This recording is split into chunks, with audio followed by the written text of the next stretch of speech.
Welcome back to Canadian Justice, where we're talking to Assistant Professor Geoff Sigalet about his new initiative, the University of British Columbia Centre on Constitutional Law and Legal Studies. Now, Geoff, one of the things that you have said that the center is designed to facilitate is research into constitutionalism and the rule of law. Now, for our viewers, what do those terms mean and why do they matter?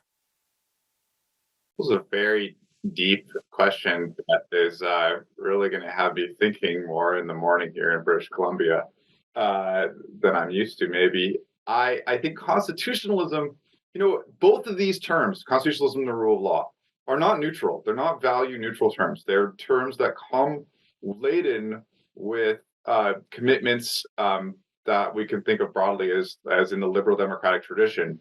Constitutionalism, generally speaking, is the idea of constraining state power and channeling it in specific ways, so that political institutions are not just subject to the whims of arbitrary whims of whoever happens to control them, but are themselves actually constrained and organized in different ways by specific kinds of rules and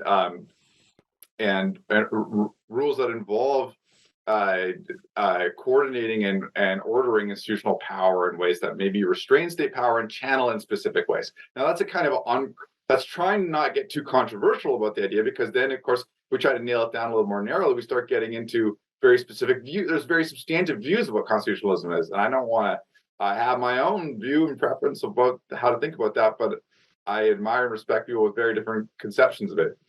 And the same goes for the rule of law, right? The rule of law is itself, it can be thicker or thinner. You can think of it as fat or skinny. If you want the fat or thicker idea of the rule of law, it's this set of very substantive commitments that maybe even includes certain kinds of rights. And a thinner idea of the rule of law sort of leans back into a more, almost starts to sound a little bit more like the more abstract conception of constitutionalism itself. That the idea that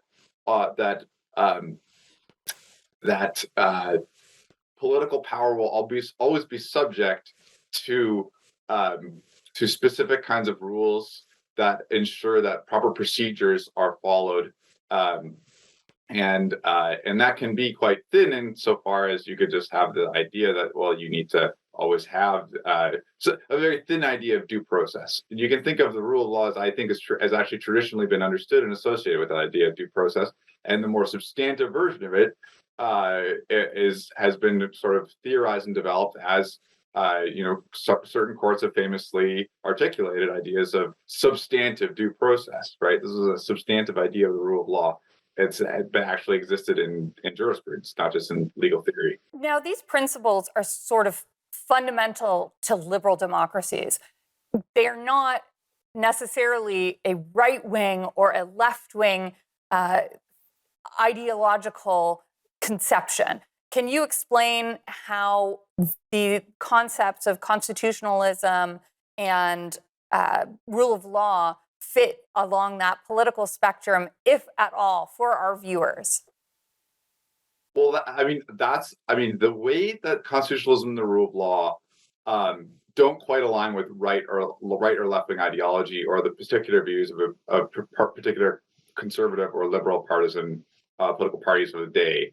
That is something that is, to me, one of the reasons I'm in this business of thinking about this stuff is I find that really fascinating. And I think that constitutionalism itself, insofar as you're interested in that project of constraining state power, you got to constrain power for people who agree with you about certain kinds of substantive policy ends and people who don't.